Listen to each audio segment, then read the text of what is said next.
ঈদে তো সবার অনেক বেশি রিচ ফুড খাওয়া হলো। তো আজকে রাতে ভাবলাম যে না, শুধুই সবজি আর মাছ এটাই খাবো। তো যথারীতি চাল কুমড়োটা আমি পিল অফ করে নিলাম। এরপরে হচ্ছে আয়ের মাছ, এটা এটা হচ্ছে একটু বেশি দিন ফ্রিজে ছিল। তো ভাবলাম যে এটা খুব বেশি ঝোল রান্না করলে হয়তো ভালো লাগবে না, তাই হচ্ছে মশলা মেখে তেলের মধ্যে একবারে ছেড়ে দিলাম। তো এটা এভাবেই ভুনা হবে।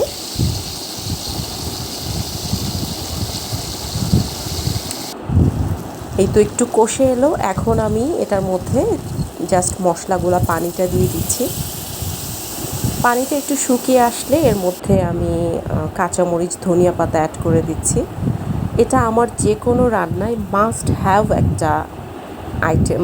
মানে অনেকে ধনিয়া পাতা কাঁচামরিচ খেতে পছন্দ করে না, বাট আমার খুব ভালো লাগে, আমি সব সময় এটা অ্যাড করি রান্নার শেষে। এই তো হয়ে গেল। এরপরে আমি আরেকটা তরকারি রান্না করব, এটা ঝোল তরকারি। তো এটাও হচ্ছে দুইটা বড় শোল মাছের মাথা ছিল। এগুলোকে আমি অনেক কষ্ট করে হাতটা একেবারে ছুলে এটাকে ছোট ছোট পিস করলাম। এটা আমি একদমই মচমচা করে ভাজবো। আর এদিকে হচ্ছে আমি মশলা কষিয়ে চাল কুমড়াটা মানে ভুনা করে নিচ্ছিলাম একটু।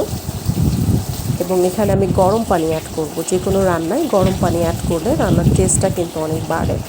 আর এই রান্নায় কিন্তু আমি শুধু পেঁয়াজ বাটা আর একটু রসুন বাটা অ্যাড করেছি। এই যে মচমচে করে ভেজে রাখা শোল মাছের মাথাগুলো আমার চাল কুমড়ার তরকারিতে দিয়ে দিলাম। এই যে লাস্টে আবারও চলে আসলো ধনিয়া পাতা কাঁচামরিচ। মোটামুটি রান্না শেষ। এরপরে এক গ্লাস বেলের শরবত।